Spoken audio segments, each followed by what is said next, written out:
Welcome to part 3 of my video on Elizabeth Anderson's Objections to Locke Egalitarianism, and this will hopefully be a much shorter video. Let's get started. So, if you recall, we have discussed so far the idea that Locke egalitarianism fails to properly accommodate egalitarian ideals because it fails to show equal respect, because it can only justify providing a basic minimum or certain types of goods to the imprudent on the basis of paternalistic reasons, and it also fails to show equal concern because it bases compensation for those who suffer from bad good luck on the basis of pity and inferiority, not compassion. So what then is the sort of general diagnosis that Anderson wants to provide for Locke egalitarianism?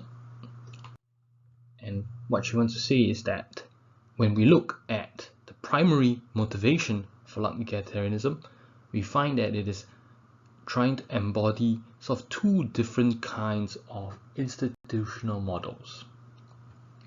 First, it employs the welfare state to govern the distribution of goods that are beyond individuals' control. So we've seen that it tries to use certain kinds of mandatory social insurance in order to provide for goods that might be as the result of bad good luck, to compensate for these kinds of goods, which is why we have this idea that Anderson notes about how the state has to write a letter which might be insulting to the citizens to explain why they're being given certain kinds of compensation. But at the same time, it doesn't completely just rely on the welfare state at all, completely, right? Because it also uses the market, and specifically the free market, to distribute goods for which people can be responsible, right? So if people make certain kinds of choices or gambles, as we have discussed in the previous session, then that is how we sort of allocate goods as they come. So the thought is that through this kind of Locke egalitarianism, we can get the best of capitalism and socialism, something that we will return to when we discuss socialism. Of course, that's not always how it turns out, right? So we can see the socialist aspect of the idea that everyone has fair opportunity, right, with Anderson and Dawkins to pursue certain goods, and they can protect individual from bad good luck. Well, we've seen this in Anderson, Cohen, and Dawkins. Then we've also seen the capitalistic aspects, because the idea of equality of opportunity or welfare, especially in Anderson, about the idea of freedom of choice and still respecting individual responsibility. We see that in Anderson, Cohen, and Dawkins. Now, as I already mentioned, Cohen is a strange author to place here, because he does believe quite strongly in socialism as a kind of ideal. But the idea here, one of the sort of ideas here, is that perhaps people like Cohen especially might find this kind of setup appealing because of the failure of centralized planning and critique of these ideas from people like Hayek, right? The failure of how states failed to provide some kind of proper distribution of goods. And you can see this most clearly in F.A. Hayek's Road to Serfdom, where he argues that centralized planning is a sort of failure which results from and has sort of like a lot of inefficient distribution of goods. So to solve that, we use market mechanisms as a way of enabling people to be responsible and hopefully also incentivize them to produce more goods. So Dawkins' insurance scheme is a possibility here, where we can use hypothetical insurance purchases as a proxy. But Anderson argues that there's two problems with using insurance market, insurance purchases as a proxy. First of all, market choices are determined by one's preferences or taste, right? So there's this idea that what we want and what we buy in the market is sort of determined by what we want and what we like, right? And I think this is sort of pretty obvious. If we go to a shop, we buy things and we make our choices based on what we like. But of course, what we are obligated to provide for people, right, is not necessarily determined by one's preferences or taste, right? So to give sort of example, if someone is very concerned about their looks and they choose to insure themselves by buying insurance for cosmetic plastic surgery, it doesn't follow that the rest of us are required to socialize that cost, right? To pay for that person for insuring them against what they perceive to be something that is for them unacceptable, right? So here is sort of again elucidation of this idea, right? So first of all, because people have different tastes, that leads to the expensive taste objection. But the expensive taste objection raises one sort of question about how we should think about people who perhaps out of certain kinds of choices, maybe they became disabled, handicapped, or they are risk-loving, right? And the thought here is, even if people love to take certain kinds of risks, or even if the disabled, such as the example given in Cohen's paper of Tiny Tim, right, who might be happy to give up his wheelchair, it doesn't follow that they have given up the claim that other citizens who are risk adverse are entitled to, right? So the idea there is that just because someone wants to give up their claim, it doesn't follow that they are not entitled to the same benefits. So the thought is that perhaps these goods should be available to all citizens, and if they choose not to take them up, so be it. But it doesn't follow that we have no obligation to provide it to them, right? That's the idea. And as I've already sort of mentioned, the flip side is that other people want to insure themselves for other matters, say cosmetic plastic surgery. It doesn't follow that others have an obligation to subsidize these kinds of activities. So there should be a distinction, which we sort of ordinarily draw, between what we make as individual choices and collective subsidies, matters of collective good or common good. And here we can sort of see, again, a hearkening to the earlier ideas that Dawkins mentions about, that Goodin mentions about the idea of the state as a coordinating device and providing a set of common, aiming for the common good for the citizens. Although here, as you'll see, it's understood a little bit differently than the welfarist interpretation of that idea.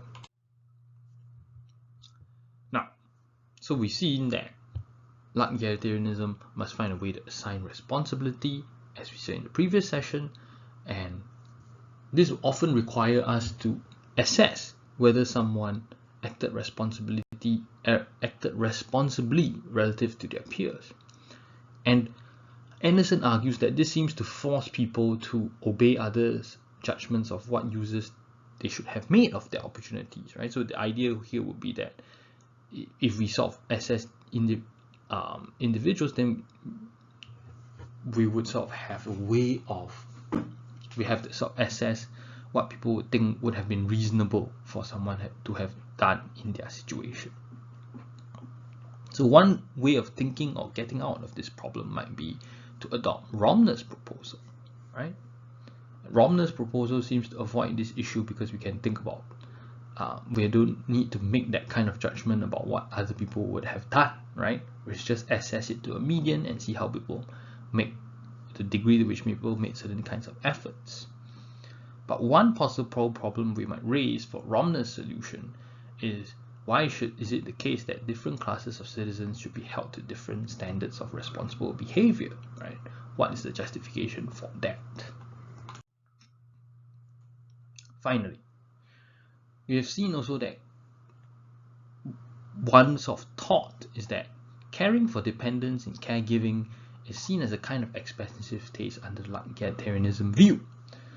Then Anderson argues that this sort of assumes that people are sort of atoms in the society, that they have self-sufficient as the sort of baseline norm of the society. But this norm obviously cannot be generalized, right? Upon sort of reflection upon our everyday lives. All of us need to take care or need to give care for somebody, typically either a child or your parents or your niece or your nephew and so on.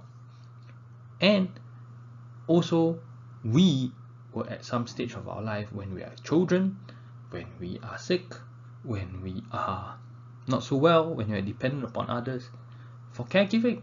So that means that we will inevitably be dependent upon others for income or for means of survival. And utilitarianism, because it classifies caregiving as a kind of choice, right, sort of seems to justify lack of wages for caregiving, and in so doing places a general stigma on caregiving and its vulnerable status, according to Anderson. And we can see this in when we think about how caregiving generally in our society is kind of distributed. So these are some pointers from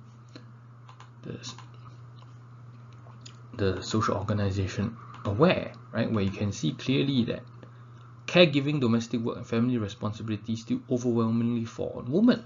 78% of prime age women, working women, cite family responsibilities as the main reason for being out of the labor force, compared to 9.6% of men. So this sort of stark difference here shows that one of the sort of significant reasons why women are out of the workforce and therefore often lack a significant source of income, and therefore again dependent upon their male counterparts in the relationship, have a kind of dependency which is baked into the fact of our daily life, right? This is something which we cannot escape, right? It is a mere fact of our daily lives, something that well, not just egalitarianism, but if we think about many sort of views about who human beings are and what they are, often ignore, right, the fact that we are individuals who need care. It's not something that's often discussed in economic theory, in rational choice theory, in much of social choice theory. But just look around you, that's just an inevitable fact. And as it says here, there's a sort of significant repercussions on women's economic well-being in old age because of retirement savings and so on. And how one sort of solution, as you see here, is recognition of care as a social good. But on the egalitarian view, this seems to be antithetical to that, right? Because if it is about choice and people make certain kinds of choice to give up upon something that might have been more beneficial for their well-being, then they should live with the responsibility of that choice. But as we have seen, that seems to place a significant burden on caregivers, which does not seem to be cohere with our egalitarian thinking. So the question is then, what other view of equality might do better? Well, let's discuss this in class. See you then.